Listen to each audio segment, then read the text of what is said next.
혹시 해외 주식으로 수익 좀 보신 분 계신가요? 그렇다면 이런 상상 한번 해보시면 어떨까요? 정부가 갑자기 다가와서 이렇게 말하는 겁니다. 그 주식 지금 파세요. 한국으로 돈 가져오시면 양도소득세 그거 그냥 다 없애드릴게요. 바로 어제, 그러니까 2025년 12월 23일을 기준으로 정부가 발표한 정책인데요. 소위 서학개미들을 다시 우리 시장으로 불러들이기 위한 아주 파격적인 제안이죠. 오늘 이 제안의 진짜 속내는 뭘지, 또 왜 하필 지금인지, 그리고 가장 중요하게는 이게 당신의 투자 포트폴리오에 어떤 의미가 될지 한번 깊이 파고 들어보겠습니다. 네, 아주 흥미로운 시점입니다.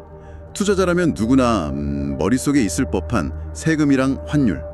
이 가장 민감한 두 개의 버튼을 정부가 동시에, 그것도 아주 세게 눌렀다고 봐야죠. 아, 두 개의 버튼을 동시에 눌렀다.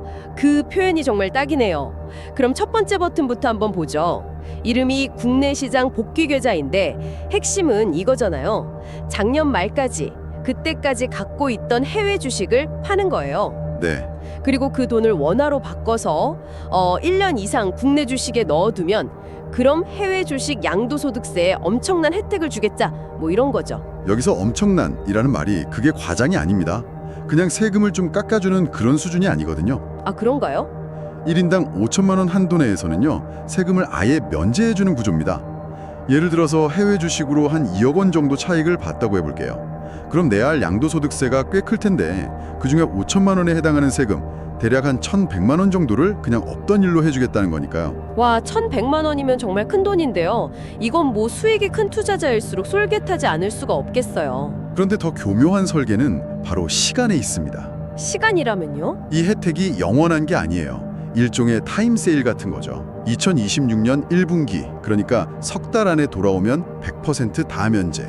그런데 2분기로 넘어가면 80%로 줄고요. 아, 혜택이 줄어드는군요. 네, 하반기에는 50%까지 떨어집니다. 이건 뭐 고민 길게 하지 마세요. 지금 결정해야 가장 이득입니다 하고 거의 대놓고 압박하는 거죠. 그러네요. 이건 뭐 거의 선언인데요? 정확합니다. 이건 단순한 세금 혜택이 아니에요. 투자자의 시간과 믿음을 돈으로 사겠다는 정부의 선언인 거죠. 당신이 믿는 그 해외 자산의 미래 가치랑 우리가 지금 급하게 필요한 당신의 유동성 중에 뭐가 더 중요합니까? 하고 저울질하게 만드는 겁니다. 아주 강력한 현금성 인센티브죠. 듣고 보니 정말 정교한 설계네요. 하지만 사실 저만 해도 지금 아끼는 해외 주식이 몇 개 있는데 세금 혜택 때문에 이걸 팔아야 하나 싶거든요. 계속 오를 것 같은데 말이죠. 네, 그렇죠. 이런 고민을 하는 사람들을 위한 플랜 B도 있더라고요. 네, 바로 그 점이 이번 정책의 두 번째 핵심입니다. 정부도 투자자들이 아끼는 자산을 쉽게 팔지 않을 거라는 걸 알아요. 그래서 좋습니다. 주식은 그냥 두세요. 대신 환율 변동 위험은 좀 줄이시죠. 하고 다른 제안을 하는 겁니다. 바로 환해지에 대한 세금 혜택이죠. 아, 환해지. 환해지 상품을 이용하면 또 세금 혜택을 준다. 이건 어떻게 작동하는 건가요? 정부가 증권사들을 좀 독려해서 개인 투자자들이 쓰기 쉬운 선물한 매도 상품을 빨리 내놓게 하고요. 이걸 이용하면 양도소득세 계산할 때 추가로 공제를 해주는 방식입니다. 오! 평균 잔액 1억 원 한도 내에서 그 환해지 상품 매입액의 5%를 추가로 소득 공제해 주는 건데요. 사실 금액 자체보다 이 정책의 속내를 들여다보는 게 더 중요합니다. 이건 사실상 당신의 투자금을 원화로 바꿀 수 없다면 최소한 당신이 보유한 달러라도 환해지 계약을 통해 국내 외환 시장에 공급해 주세요. 라는 아주 절실한 메시지거든요. 아하, 결국 투자금 자체를 들여오든 아니면 달러 유동성을 공급하든 어떻게든 달러를 국내로 끌어오겠다는 거군요. 맞습니다. 하나는 직접적인 방법, 다른 하나는 간접적인 방법으로요. 그렇죠. 이렇게 파격적인 제안들을 나란히 놓고 보니까 자연스럽게 이런 질문이 드네요. 왜 이렇게까지 서두르는 걸까? 네, 바로 그겁니다. 표면적인 이유랑 실제 속내가 조금 다를 수 있거든요. 정부가 내세우는 공식적인 이유는 그거잖아요. 우리 콜스피가 올해 전 세계에서 제일 좋았는데 개인 투자자들은 왜 자꾸 해외로만 나갑니까? 이러다 외환시장 수급이 불안정해집니다. 뭐 약간 서운함이 묻어나는 것 같기도 하고요. 네, 그런 뉘앙스가 분명히 있죠. 하지만 그 이면에는 정부의 다급함이 보입니다. 첫 번째는 투자자 보호라는 명분이에요. 지금이야 원화가 약세니까 다들 환차익까지 보면서 좋아하지만 만약 갑자기 원화가 강세로 확 돌아서면 환해지를 안 한 투자자들은 큰 손실을 볼 수 있거든요. 그러니까 당신들 자산이 위험할 수 있으니 우리가 미리 관리해주겠다. 이런 일종의 보호자 같은 제스처죠. 투자자 보호 명분은 좋은데 정부가 개인의 투자 선택에 이렇게까지 깊게 개입하는 게 맞나 싶기도 해요. 내 돈 내가 알아서 할게 라고 생각하는 투자자도 분명 있을 텐데요. 아주 날카로운 지적입니다. 그래서 두 번째 속내가 더 중요하게 다가오는 거죠. 두 번째 속내요? 네, 바로 정부 차원에서 지금 당장 달러가 급하게 필요할 수 있다는 점입니다. 특히 미국에 지불해야 할 막대한 달러 자금이 있는데 지금처럼 원화 약세가 계속되면 그 부담이 눈덩이처럼 불어나거든요. 그러니 정부 입장에서는 어떻게든 원화 가치를 방어하고 안정시켜야만 하는 아주 절박한 상황인 거예요. 아, 그렇군요. 결국 한편으로는 당신들의 자산이 걱정됩니다라는 투자자의 편에 선 언구를 하고 있지만 다른 한편으로는 사실 우리가 달러가 급해서 그럽니다라는 어떤 국가 경제의 현실적인 필요가 뒤섞여 있는 거네요. 맞습니다. 개인의 필요와 국가의 필요를 동시에 해결하려는 묘수처럼 보이기도 하죠. 정말 정교하게 설계된 정책이라고 봐야겠네요. 자, 그럼 정부가 이렇게 강한 신호를 보냈는데 시장은 과연 알아들었을까요? 발표 직후에 시정 반응이 아주 즉각적이었다면서요? 네, 시장은 정말 귀신같이 알아들었습니다. 발표 직후에요. 계속 힘을 못 쓰던 원화 가치가 바로 강세로 돌아서면서 1,460원대까지 내려왔어요. 오, 그동안 달러 자체가 약세였는데도 원화만 유독 빌빌대면서 이러다 1,500원 뚫리는 거 아니냐 하는 불안감이 컸거든요. 그 불안감을 일단 잠재운 거죠. 정책 효과가 바로 나타난 셈입니다. 시정의 불안감은 잠재웠다. 알겠습니다.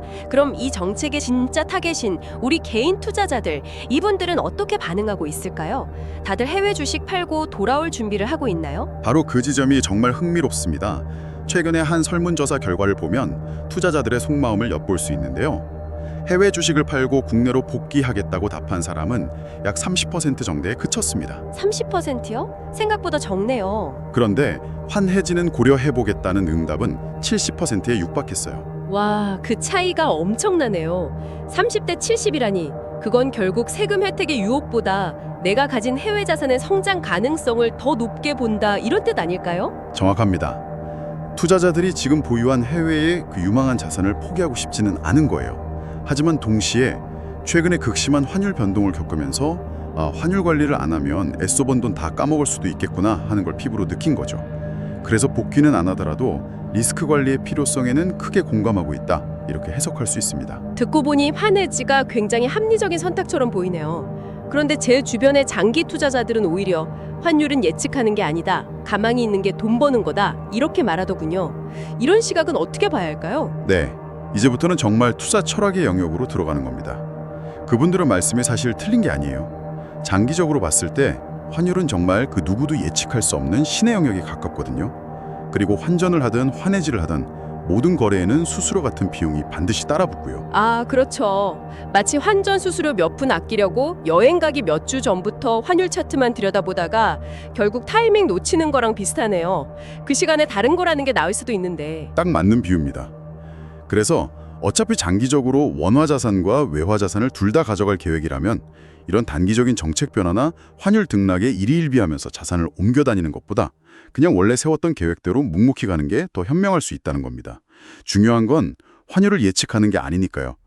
어떤 환율에서도 내 전체 포트폴리오가 크게 흔들리지 않도록 자산을 잘 배분해 놓는 것, 그게 핵심인 거죠. 시장의 소음이 클수록 오히려 더 차분하게 내 길을 가야 한다. 이런 말씀이시군요. 네, 지금처럼 여러 정보가 쏟아지면서 시장이 어수선할 때 우리까지 덩달아 마음이 급해질 필요는 없다는 겁니다. 한 발짝 물러서서 차분하게 자신의 투자 원칙을 지키는 것이 중요할 수 있습니다. 오늘 이야기를 정리해 보면 정부가 투자자에 대한 보호라는 명분과 달러 확보라는 현실적인 필요 사이에서 아주 절묘한 정책을 내놨네요. 세금 면제라는 강력한 당근으로 국내 복귀를 유도하거나 그게 안 되면 최소한 환해지를 통해 달러 유동성이라도 공급해달라는 요청이었고요. 시장은 이에 즉각 반응해서 원화가 강세를 보였고 투자자들은 자산을 옮기기보다는 환율 리스크 관리에 더 큰 관심을 보이는 것 같습니다. 그렇죠. 그래서 이번 정책은 당신에게 아주 근본적인 질문 하나를 던지고 있습니다. 당신은 새로운 정책이나 시장 변화에 맞춰서 적극적으로 포트폴리오를 조정하고 위험을 관리하며 단기적인 기회를 찾는 뭐랄까 트레이더에 가까운 투자자입니까? 아니면 이런 단기적인 소음은 무시하고 장기적인 자산 배분의 원칙을 묵묵히 지켜나가는 인베스터에 가까운 투자자입니까? 정말 좋은 질문이네요. 내가 어떤 유형의 투자자인지 스스로 되돌아보게 만드는데요. 이 선택은 단순히 세금 몇 푼을 아끼고 마는 그런 기술적인 문제가 아닙니다. 당신이 가진 투자 철학을 아주 선명하게 비춰보는 하나의 거울과도 같아요. 당신의 거울에는 지금 어떤 모습이 비치고 있나요?